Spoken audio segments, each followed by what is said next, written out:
Okay, beautiful people, so we're going to start this look by first applying a moisturizer. If you have really dry skin, a moisturizer is just going to prep your skin, it's going to hydrate your skin so that everything that you put on top doesn't look dry, unless you want that look. If you want the super matte and dry look, then of course. But me, I kind of like a semi-matte look, and that's why I'm starting this look with a moisturizer. Now I am applying the concealer that I will be using for my under eyes. I also apply it on my lids, and I do this to kind of create a harmonious base for my eyeshadow. And also, whenever you apply a like concealer onto the eyelids, that it's a little bit lighter than your skin tone, it just helps with bringing out the eyeshadow colors a bit more. And next, you want to apply a mattifying powder. In this case, I am using a loose powder. So for the eyes, I am grabbing a brown eyeshadow color and I'm applying it over my crease. You can do this by grabbing a blending brush and just be gentle, go with a gentle hand, apply it all over your upper lids.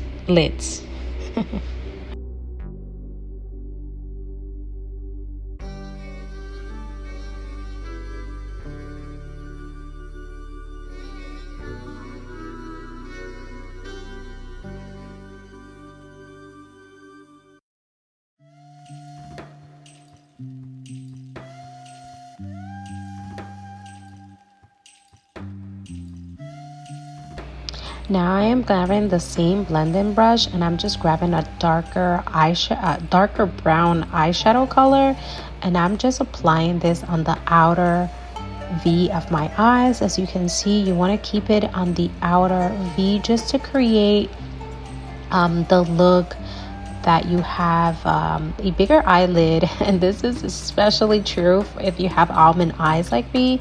So that is exactly what you see me doing right here. And you want to be as light-handed as possible, as gentle as possible, and take your time with the blending so that it doesn't look patchy and it doesn't look like unblended. I hope that makes sense. So now you see me grabbing a flat brush and I'm just grabbing this corally, peachy, rose gold color and applying it on my lids.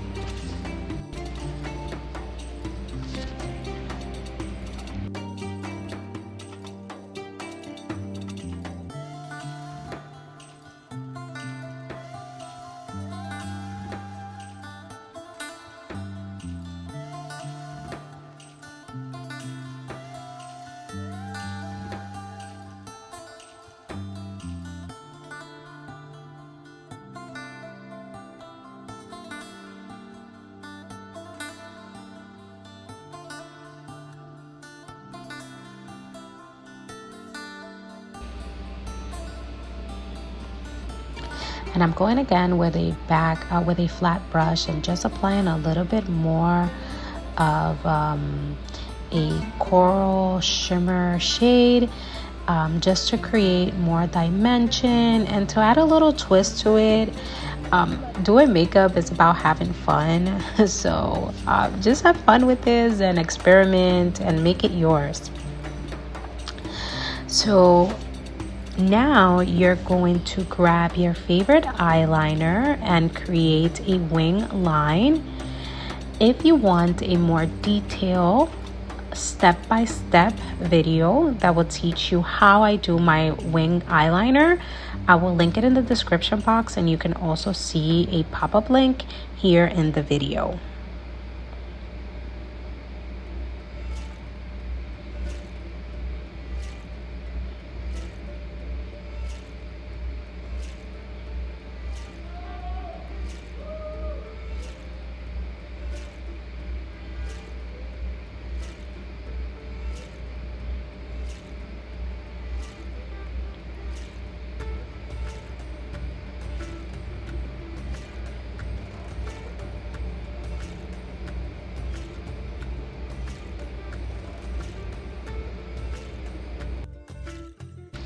Now I am grabbing just a black eyeshadow and I'm applying it directly on top of my wing liner.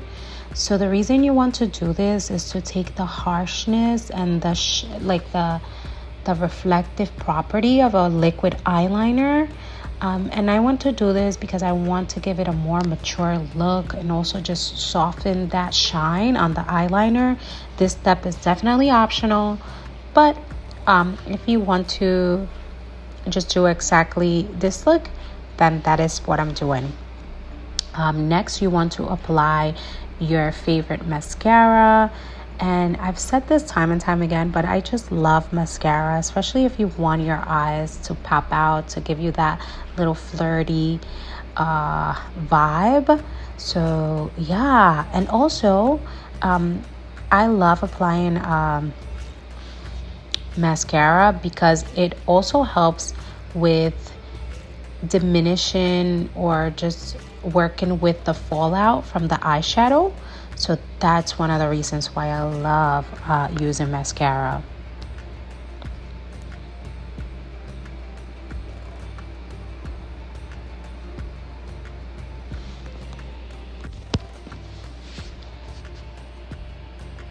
Now what you want to do is grab your favorite eyebrow pencil, and with the spoolie brush you want to brush your hairs. Just like your hair on the head, it is important that you brush your eyebrow hairs, because just like that, as you can see, I didn't even apply the eyeliner, but it just made such a beautiful difference on the eyebrows, and they make it look more uniform, more put together. Now with the same eye pencil, I'm just grabbing the tip of the brow pencil, and I'm just filling in the brows to create a fuller look.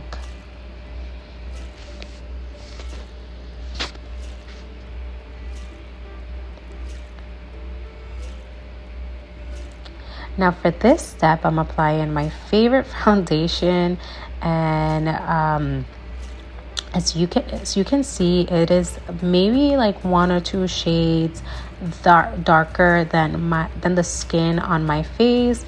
And you want to grab a foundation that matches the neck and the chest color of your body. And with the foundation brush, we're just going to blend that foundation in, and this is honestly where the moisturizer really goes hand in hand, because applying that moisturizer, especially if you're using a stick foundation like I am, it's going to give you a better base to work with, because it helps with smoothing out the face so that the foundation applies more smoothly.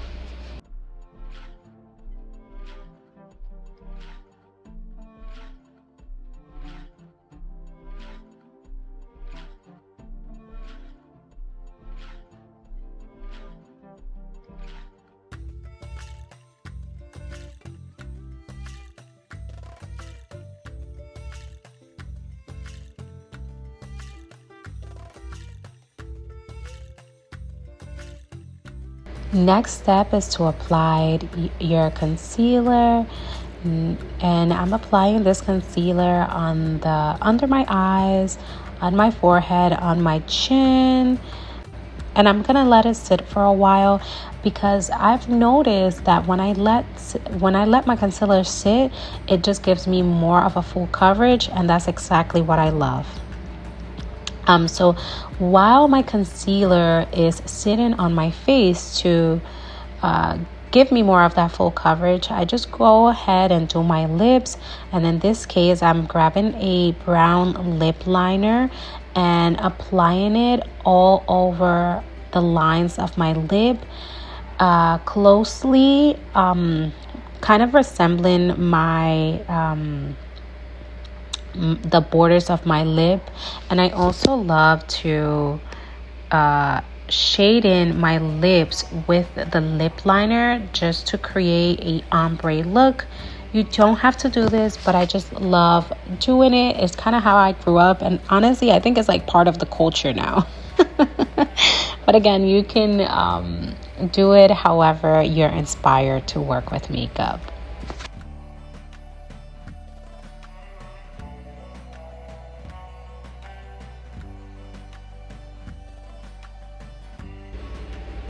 And now I'm applying a lip gloss, and I'm just applying this all over my lips and all over the areas which I also apply the lip liner.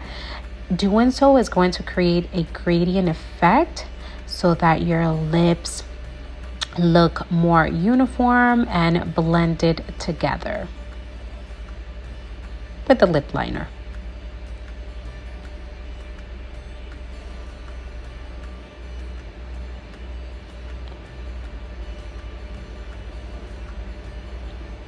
So now that I finished applying my lip liner and my lip gloss, I'm going in with a small brush and blending the under eye area,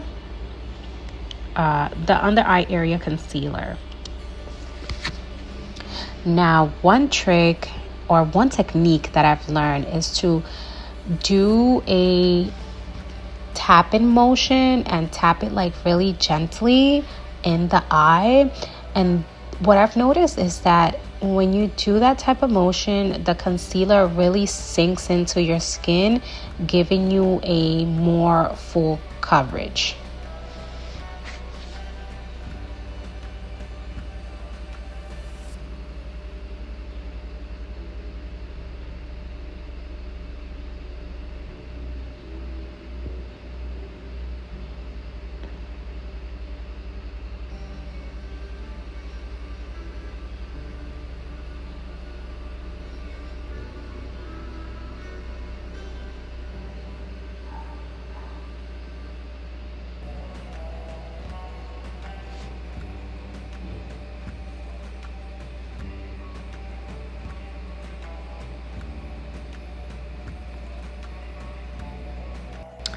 For this next step, we're going to be taking a contour stick. If you don't have a contour stick, you can definitely use a foundation that is 3 to 4 shades darker.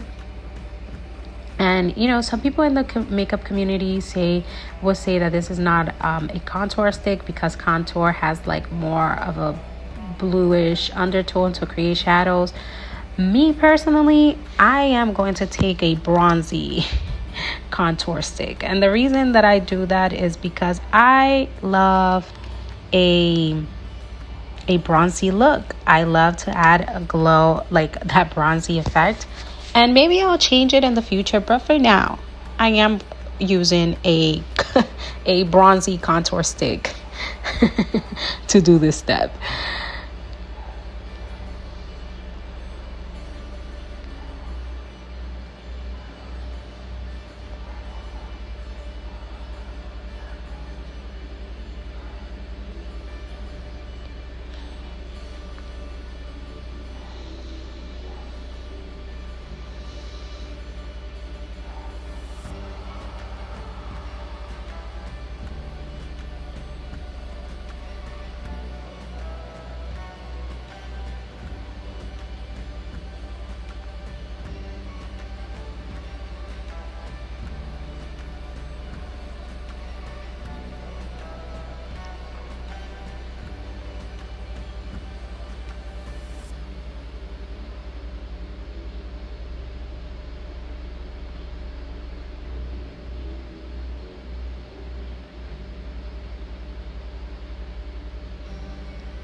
So now what we want to do is apply a blush, and blush placement is really important. But for me, because I kind of have high cheekbones, I try to keep it on the upper part of my cheek and just bring it down, as you can see, kind of leaving a little square under my eye area. And I do this because I feel it accentuates my cheek. But again, you have to work with your own cheek placement, cheek placement, so that you know the area that is best fit to use blush. And again, with makeup, you don't have to get it perfect. You don't have to get it perfect. You just have to kind of just do it. Go with the flow. Learn. I mean, I'm changing all the time, and I don't always be like, oh, I'm going to place it, on the cheek area, my blush. But just have fun. This is about having fun. This is about enjoying yourself. Okay, so the next step is to set all of the cream makeup that we have done. And in this case, I'm taking a loose powder with a puffin spongy thing. I need to learn the name of this, but I'm applying this on all the areas that I apply my concealer, and in this case is my forehead, under the eye area, and on my chin. And I'm also grabbing a contour palette or a bronzing palette, and I'm doing the same thing, which is to cover all those cream makeup with powder makeup, so that the makeup, number one, stays longer, and number two, I just like to set it because I kind of wanted, again, that semi-matte, semi-satin finish look.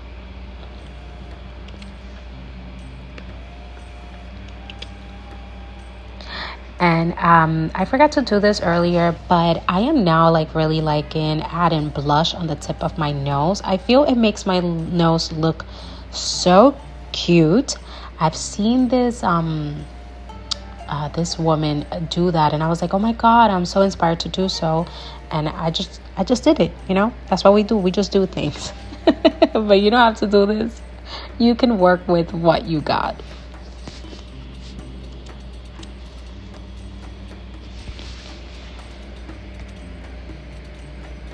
And the final step was apply a setting spray.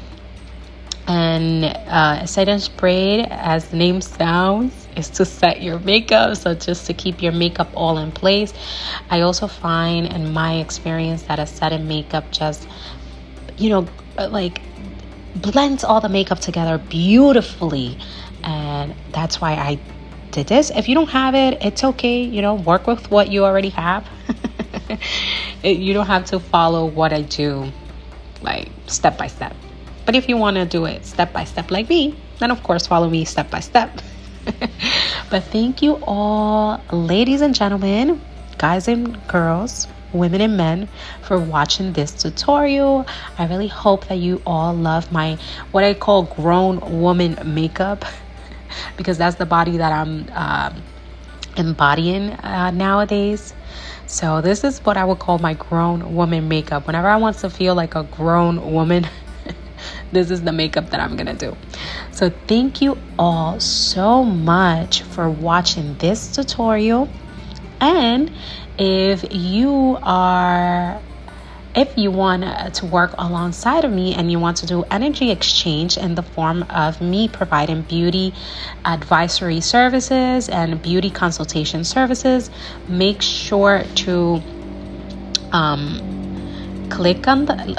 take a look at my bio, and it will take you to my Square site, and you can book a beauty consultation or beauty advisor saver with me. I look forward to working with you along your side and providing these services, and I'll see you all next time.